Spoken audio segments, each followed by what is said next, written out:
মির্জা সায়ান মুগ্ধ। লেখিকা জানাতুল ফেরদাউস মিথিলা। পর্ব সংখ্যা ৫। এই পর্বটি ভায়োলেন্সযুক্ত। ডেড পয়েন্টস বার। পুরোনো কাঠের তৈরি, ইন্টেরিয়রে সাজানো গোছানো ইকুয়েলড বার। চারিদিকে ম্লান আলো বিরাজমান। বড়সড় এ বারটি শহর থেকে বেশ দূরে, যেখানে মূলত বিভিন্ন অপরাধীদের গোপন আস্তানা বলে ধারণা করা হয়। বারের প্রতিটি দেয়ালে ঝুলছে কবি লেখকদের ছবি।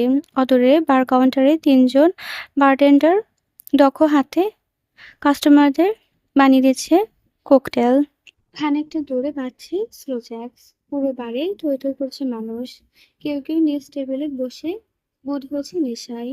বারের একদম কর্নারে শেষ টেবিলটায় গায়ে বসে আছে এক আফ্রিকান যুবক।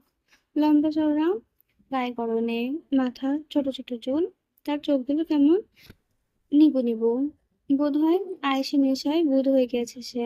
যুবক নেশায় তুলতে তুলতে টেবিলের ওপর থেকে আমের বোতল তুলে নিল আর একটু অ্যালকোহলের গ্লাস ঢালতে নিল সে হাতের খেয়ালে। বোতল ফাঁকা। মোটা কাছের বোতলটায় আর একটুও লিকুইড অবশিষ্ট নেই। যুবক বিরক্তির মুখ কুঁচকে ফেলল।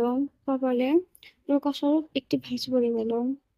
হে ইউ মাদারফাকার, তাড়াতাড়ি আরেক বোতল রাম নিয়ে আসুন। বারটেন্ডার কেটে গিয়েও কিছু বললেন না। সত্য হলেও যুবক তার বারের ডেইলি কাস্টমার। এখন মুখ খুলে প্রতিবাদ করে তিনি থোড়াই নিজের পেটে লাথি মারবেন। বারটেন্ডার তখনই কাউন্টারের সেলফ থেকে আরেকটা বোতল রাম বের করে নিয়ে আসলো এবং ওয়েটারের দিকে আগিয়ে দিল। চাপা গলায় আদেশ সুরে বলল, দিয়ে আয় বাস্টারটাকে। ওয়েটার মুচকি হাসলো এহেন কথায়।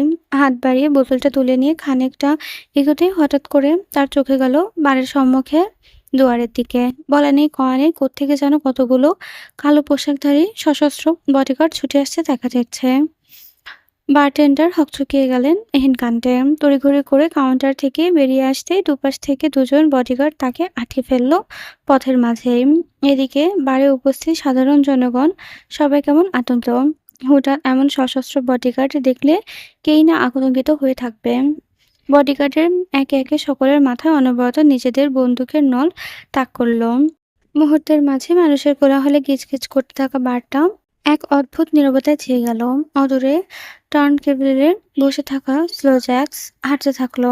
অসময়ে মহাশয় থেমে গেল তক্ষুনি। মাথা বড় বড় ঘুরতে লাগলো। বন্দুকের নল ঠেকাতেই ভয় বেচারার হাত পা বেহাল দশা হয়ে গেল। বডিগার্ডরা তখন রাশিয়ান ভাষায় হুঙ্কার ছেড়ল এবং উদ্দেশ্যে বলল, আপস্তি গোলামো, মানে মাথা নিচু করো সবাই। কথাটা শোনা মাত্রই সকলে নিজেদের মাথার উপর দুহাত চেপে ধরে ঘাড় নোয়ালো। এদিকে আফ্রিকান যুবক এতক্ষণে কানে হেডফোন গুঁজে চোখ বুজে কি যেন শুনছিল কে জানে। তার ধ্যান ফিরল মাত্র। চোখ তুলে চারপাশে তাকাতেই থমকে গেল এক মুহূর্তের জন্য। এই বডিগার্ডে সে চেনে ওরা কারা। তার মানে মশরা থেকে খুঁজে পেয়েছে। যুবক একসাথে উঠে দাঁড়ালো বসা ছেড়ে। আতঙ্কে ঢোক গেলে ছুটতে নিলেই দুপাশে থেকে বেশ কজন গার্ড এসে আটকে ফেলল তাকে। কপালের একদম মাঝ বরাবর ঠেকালো বন্দুকের নল। যুবক ভয়ে তটস্থ। কাঁপতে কাঁপতে বলতে লাগলো, ভুল হয়েছে আমার, ছেড়ে দাও আমায়। গার্ডেরা প্রত্যুত্তর করেনি। এইমাত্র বারের সদর দরজা দিয়ে গটগট করে প্রবেশ করলো এডউইন। এদিকে ওদিকে নজর ঘুরিয়ে বুঝতে লাগলো কাঙ্ক্ষিত ব্যক্তিটি কে। যেই দেখলো কাঙ্ক্ষিত ব্যক্তিকে আটকে পড়া হয়েছে, অমনি সে ক্রুর হেসে পায়ে পা চালিয়ে আকৃতির যুবকে এসে দাঁড়ালো। এসেই ভয়ার্থক যুবকের মুখোমুখি এক আধপড়া নজর বুলিয়ে নিল। ঘুরিয়ে হেসে বলল, কেমন আছো বার্গান্ডি? বার্গান্ডি কাঁপল ভয়ে। এতক্ষণে নেশায় বুঁদ হয়ে থাকা যুবকের তীব্র নেশাগুলো হুট করেই কোথায় যেন পালালো।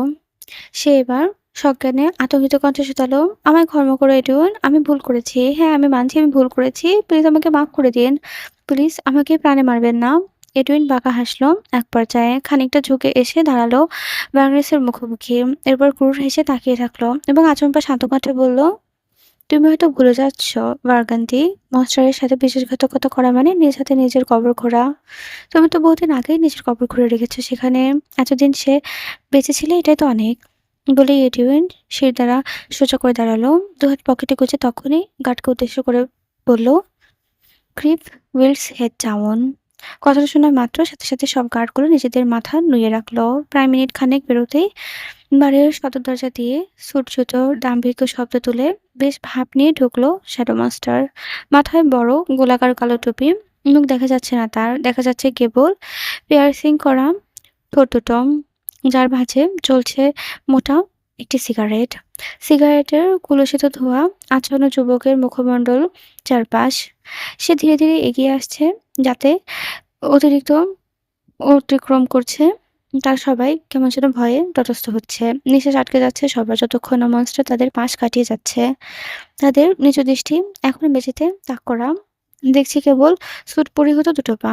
কেননা তারা তো জানে, ভুলক্রমেও তাদের দৃষ্টি একবার যদি উপরে ওঠে, পর মুহূর্তে তাদের মাথাটা শরীর থেকে আলাদা হয়ে যাবে চিরতরের জন্য। শ্যাডো মাস্টার তার দাম্ভিক কদমে এসে দাঁড়ালো বার্গান্ডির মুখোমুখি। বার্গান্ডির মাথা নুয়ে রেখেছে এবং তার সেভাবেই কাঁপছে এবং ঘেমে যাচ্ছে। মাস্টার উপস্থিতি টের পেতেই বেচারা হাওয়া জুড়ে দেয়। কাঁদতে কাঁদতে বলে, প্লিজ ফরগিভ মি মাস্টার। আমি ভুলে করে ফেলেছি এই কাজ। আর কোনোদিন এমনটা করবো না master. Please give me second chance. গোলাকার টুপির আড়ালে লুকিয়ে থাকা বাদামি ঠোঁট জোড়া বুঝি কুটিল হাসলো। জ্বলে থাকা সিগারেটটা এক হাতে নিয়ে মেঝেতে ছুঁড়ে ফেললো। তারপর তার চিকুন ভয়ানক শান্ত কণ্ঠে বলল, where is my pen drive? Burgundy নেশায় আটকে গেল যেন।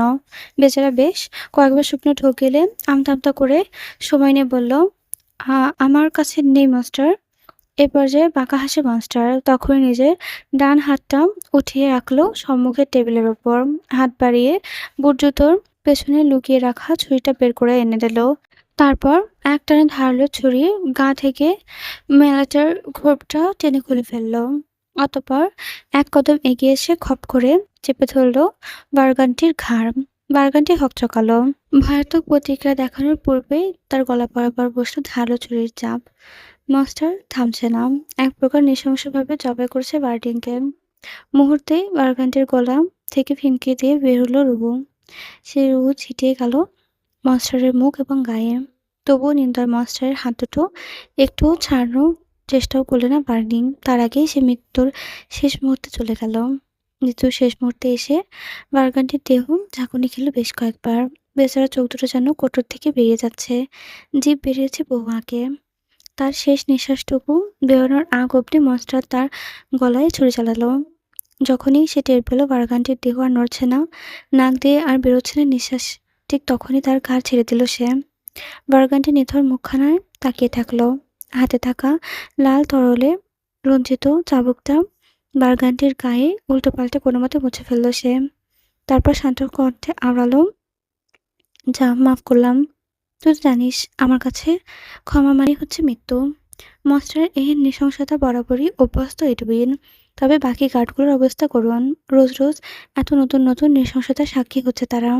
কোনটা ছেড়ে কোনটায় ভয় পাবে কে জানে। এদিকে মাস্টারের মুখভঙ্গি ভয়ে গিয়েছে রক্তে। গায়েও পড়েছে বেশ অনেকটা, কিন্তু কালো পোশাক হওয়ার জন্য সে দাগগুলো তেমন বোঝা যাচ্ছে না। মাস্টার নিজের মুখ দেখে রুহগুলো মোছা ছেটে ফোটাও কোনো তাড়াহুড়ো দেখালো না। উল্টে পা হাঁটা ধরল সে। চুপ গিয়ে বসলো কাউন্টারে। ওভারকোটের পকেট হাত থেকে বের করে নিল একটি সিগারেট এবং ঠোঁটের ফাঁকে গুজে নিল। লাইটার জ্বালিয়ে সিগারেটটা শেষ ভাগটুকু খেতে লাগলো। হঠাৎই তার বাজ পাখি নেয় চোখ দুটো গিয়ে আটকালো বার্গান্টারের বয়ের উপর, যিনি কিনা মাস্টারের দিকে আনদৃষ্টিতে লুকিয়ে লুকিয়ে চুরিয়ে চুরিয়ে দেখছিল। তবে মাস্টারের ওই বাদামি চোখজোড়ার সাথে চোখাচোখি হতেই ভয়ে কেঁপে উঠল সে এবং তখনই নজর ঝোরালো অন্যদিকে। মাস্টার দেখলো তা। সিগারেটের শেষ ভাগ লম্বা একটা টান দিয়ে সিগারেট মুখে ক্রুর হাসল। পরক্ষণে ডান হাতের তর্জনী এবং মধ্যমার মাঝখানে সিগারেটটা ধরে রেখে একটু একটু করে কদম দাঁড়িয়ে এগিয়ে গেল বারটেন্ডারের দিকে। বেচারা বারটেন্ডার মাস্টারকে নিজের দিকে আসতে দেখে দাঁড়াতে চাইল, কিন্তু ভয়ে আটকে গেল।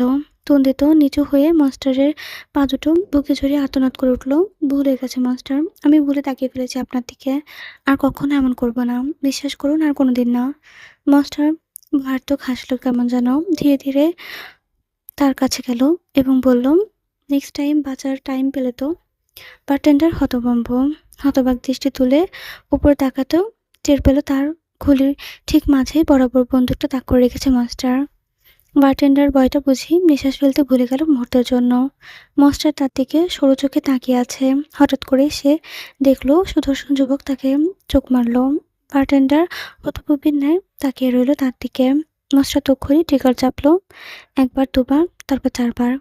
এবারও বারটেন্ডার লাল খাইত তরল এসে ছিটকে পড়ল মাস্টারের গায়ে। তবুও মাস্টারের প্রতিক্রিয়াহীন হয়ে থাকলো। বন্দুকের ধূমায়িত নলের আগায় ফু দিয়ে হঠাৎ আদেশ ছুড়ল, "ফায়ার!" শুনল সকলে। বডিগার্ডরা তড়িঘড়ি করে নিজেদের ফায়ারিংসগুলো সুইচটি ফায়ার অবস্থায় আনল। অতঃপর উপস্থিত সাধারণ জনগণের কিছু বুঝার আগেই তাদের উপর চলল অমানবিক গুলিবর্ষণ। এক মুহূর্তে পুরো বাড়ি ছড়িয়ে পড়ল আর্তচিৎকার। চারিদিকে অনর্গল ফায়ারের গুলির শব্দ। বাড়ির মাঝে ভরে গিয়েছে লৌহর উপস্থিতি, অথচ মনস্টার নামক সুদর্শন ভয়ঙ্কর যুবকের মাথা দোলাচ্ছে আনন্দে। মনের সুখে একের পর এক টান দিচ্ছে সিগারেটের শেষ ভাগে। কাজ শেষ। বার্গানিংকে মারতে এসে পুরো বার উড়িয়ে দিয়েছে বোম মেরে। শত হলেও মনস্টার কখনো নিজের উপস্থিতির ছাপ রাখে না। জনমানবহীন রাস্তার একপাশে সারিবদ্ধভাবে দাঁড়িয়ে আছে বেশ কয়েকজন কালো রাঙা মার্সিডিজ-এর বেঞ্চ। তার ঠিক মাঝে দাঁড়িয়ে আছে মার্সিডিজ বেঞ্চের গ্লাস পুলমেন্ট। সৌরভের গাড়ির দিকে হেঁটে আসছে মনস্টার মুগ্ধ। তার পিছু পিছু গার্ডস। মুক্ত গাড়ির সামনে এসে দাঁড়াতেই এডুইন আগ বাড়িয়ে গাড়ির দরজা খুলে দেয়। গম্ভীর মুখে মুগ্ধ দাঁড়িয়ে থাকা ঢোকার আগেই কি যেন মনে করে হুট করে বলে, "দুটো ট্রাক নিয়ে আয়, এডুইন।" হতভম্ব এডুইন, মনস্টার আবার হুটহাট এই ট্রাক আনতে বলল কেন? তবুও আবার দুটো মনে উত্থান-পতন হাজার প্রশ্নের কৌতূহল সৃষ্টি হতেও ঠোঁটের ফাঁক দিয়ে কেবল একটা কথাই বেরিয়ে আসে, "ওকে মাস্টার।" মুগ্ধ তৎক্ষণাৎ গাড়ির ব্যাক সিটে আইস করে বসে। এডুইন ঘুরে গিয়ে উঠে বসল ড্রাইভারের পাশের সিটে। "ড্রাইভার মহাশয়, গাড়িতে স্টার্ট বসাতে মুগ্ধ কেমন গম্ভীর বাজকাই কণ্ঠে শুধায়, "গাড়ি শপিং মলের দিকে নিয়ে চলো।"